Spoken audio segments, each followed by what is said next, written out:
Рахмат, Чыныбай Акунович.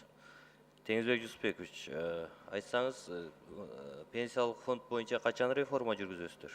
Түп тамырынан.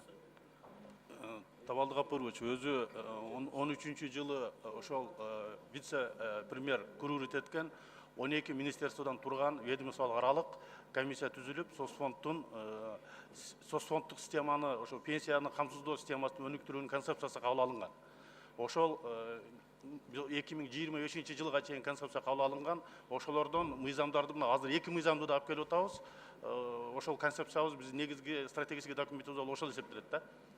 Анан ошол концепциянын алкагында реформалар болуп атат. Ошон реформа кылбасаңыздар, азыр акыбалыңыздар начар болот да, 2 жылдан кийин, 3 жылдан кийин билесиздер да. Азыр мына мамлекеттен канча алып атасыздар, бюджеттен акча сиздер кошумча? Мамлекеттен өзү бизде жалпы кирешебиз 17-жылы 45 миллиард 937 болсо, анын ичинен биз болсо республикалык бюджеттен 17 миллиард ассигнование алатабыз. Бул ассигнование негизинен ошол пенсиянын базалык бөлүгүнө кетет, андан сырткары аскер кызматкерлердин пенсиясына кетет булчу. Электр энергия компенсацияга кетет, жана бийик тоолуу жерде жашаган биздин пенсионерлерге мамлекет тарабынан ушундай гарантия берилген. Пенсияга эрте чыккангачы 8 жылга 5 жылга эрте чыгышат, ошонун пенсиялык куракка келгичекте ошол жерден пенсиясы биринчи республикалык бюджеттен төлөнүп берилет да. Реформа кылбаса, Чыныбай Акунович, мына азыр баары аскер кызматкер болуп тура Теңизбек Жусупбекович. Эртең булардын төлөмү мына бюджеттен берип атабыз да. Эртең бюджетибиздин баарыбыз ошо пенсия төлөп калбайлы деген ойдон айтып атам да. Ошон үчүн элге, кыргыз элине түшүндүрүш керек. Пенсия эмне? Пенсияны качан аласың? Кайсы случай аласың? 35 жыл, 40 жыл иштеген мугалимдерибиз да 2800 сом менен чыгып атат. Бир күн иштебеген биздин жарандарыбыз да 2800 сом менен чыгып атат да. Бул баягы тең укуктуулук жок болуп атат да. Ошон үчүн тез арада мындай реформага барбасаңыздар, сиздердин милдетиңиздер ошол болуш керек эле да. Мамлекеттик эмес пенсиялык фонд барбы бизде азыр? Мамлекеттик эмес бир пенсиялык фонд бар, Кыргызстан деп, биздин жарандар дагы өзүнүн акчасын ошол жака салып, бул пенсиянын башка түрү болуп атат, мамлекет тарабынан эмес. Өзүнүн кирешесин же башка акчасын салып, ошол жактан дагы кошумча пенсия алса болот да. Иштеп атабы ошол фонддун ишмердүүлүгү кандай азыр? Колдойсузбу? Алар эми баягы мамлекеттик эмес болгондон кийин бизге ал көз карандысыз, алар өздөрү иштешет. Бирок ал тууралуу да бизде маалыматтар бар, канча биздин жаран ошол жака өзүнүн акчасын салып атат, кандай киреше алып аткан тууралуу маалымат бар бизде.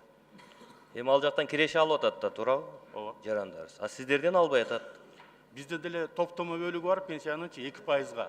Ошобуздун акчабыз азыркы күнү 10 миллиард 900 миллион болду. Ошонун 3,5 миллиарды бул биздин кирешебиз болуп атат. Ар бир жарандын ошол топтомо бөлүктөгү кирешеси менен болуп атат да. Мен ойлойм да, бул сиздердин кирешеңиздер эмес, бул жарандардын кирешеси болуш керек да, Теңизбек Жусупбекович. Биз элдерибизди ошондо үйрөткөндө, ошондо төлөмдөр көбөйөт. Ошондо төлөм көбөйсө, ошондо мамлекеттин бюджетине да жардам болот да. Биз азыр башка стиль менен иштеп атпайбызбы? Сиздер барып банктарга салып, анын акчасын жанагындай ипотечный кредитованияга беребиз деп чыкпадыңыздар беле? Туура эмес да. Ошон үчүн биздин жарандарыбыз төлөдү, анын пайдасын көрүш керек. Ал киши пенсияга чыкканда, чыкпаганда өзүнүн ошо фонддогу акчасын алганга укугу болуш керек, же баласы алганга укугу болуш керек. Андан акыркы суроо мына страховой полис боюнча мына Первомайский районунда 10 миллион сом. Бул кайдан? Мында да угулуп жүрдү эле, эмнеге ушунча жыл чыкпай туруп, быйыл чыкты дейм да муну. Муну өзүбүздүн социалдык фонддун ички аудит кызматы август айында текшерип, анан кийин ошону биз АКСке өткөрүп бердик. Ошол жерде кызматкерлердин тиешеси бар 12 киши бар экен, анын баарын жумуштан бошотконбуз. 3 жыл эмне билинбей жүрдү дейм да, ошону счетный палата текшерди, башкасы текшерди ошончо. 14-15 жылда периодто ошо биз 16 барып текшердик, 2 жылдыгын бирчи. Ошондо ушундай тартип бузуучулук табылган да. Ошон үчүн тез арада сиз реформага барышыңыз керек. Барбасак эртең кыйын болуп калат. Рахмат.